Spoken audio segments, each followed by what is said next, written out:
எப்படியாச்சும் அரேஞ்ச் பண்ணுடா ப்ளீஸ். நான் நாளைக்கு மார்னிங் அங்கே வந்துடுவேன்.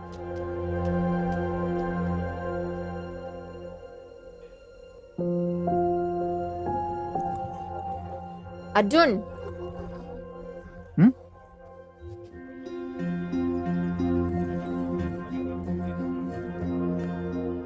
என்னாச்சு? Your okay? ம்ஹும். நிரு, என்ன பிரச்சனைன்னு சொல்லு. அதான் நாங்கள் இருக்கோம்ல. ஒரு டெசிஷன், அது என் வாழ்க்கையை அப்படியே மொத்தமாக அப்சைட் டவுன் ஆக்கிருச்சு. ஸ்டார்டிங்கில் எல்லாமே நல்லா தான் போச்சு.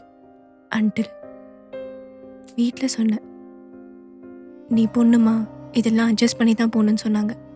அவன் அடித்ததை விட இவங்க பேசினது தான் ரொம்ப வலிச்சது. பக்கத்து வீட்டு பையனை பார்த்து சிரிச்சாமே, என்ன விஷயம்? நான் இருக்கிறப்ப இன்னொரு பார்த்து சிரிப்பேன் நீ? ரிலேஷன்ஷிப்பில் எப்போ கேர் கம்மியாகி அரகன்ஸ் அண்ட் கண்ட்ரோலிங் ஜாஸ்தி ஆகுதோ அப்போவே அங்கே லவ் போயிடுச்சுன்னு அர்த்தம். 1 வீக் முன்னாடி எதுக்கு பால்கனியில் தனியாக நிற்கிற, எவனுக்கு என்னத்தை காட்டிகிட்டு இருக்குன்னு ரொம்ப அசிங்கமாக கேட்டான். போட்டு அடித்தான். வலி தாங்காமல் கையில் கிடச்ச குக்கரை தூக்கி அடிச்சிட்டேன்.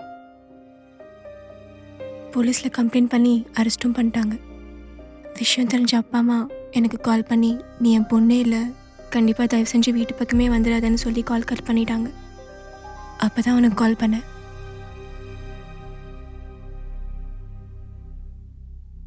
என் தம்பிக்கிட்ட பக்கத்து ஊரில் வீடு பார்க்க சொல்லியிருக்கேன்.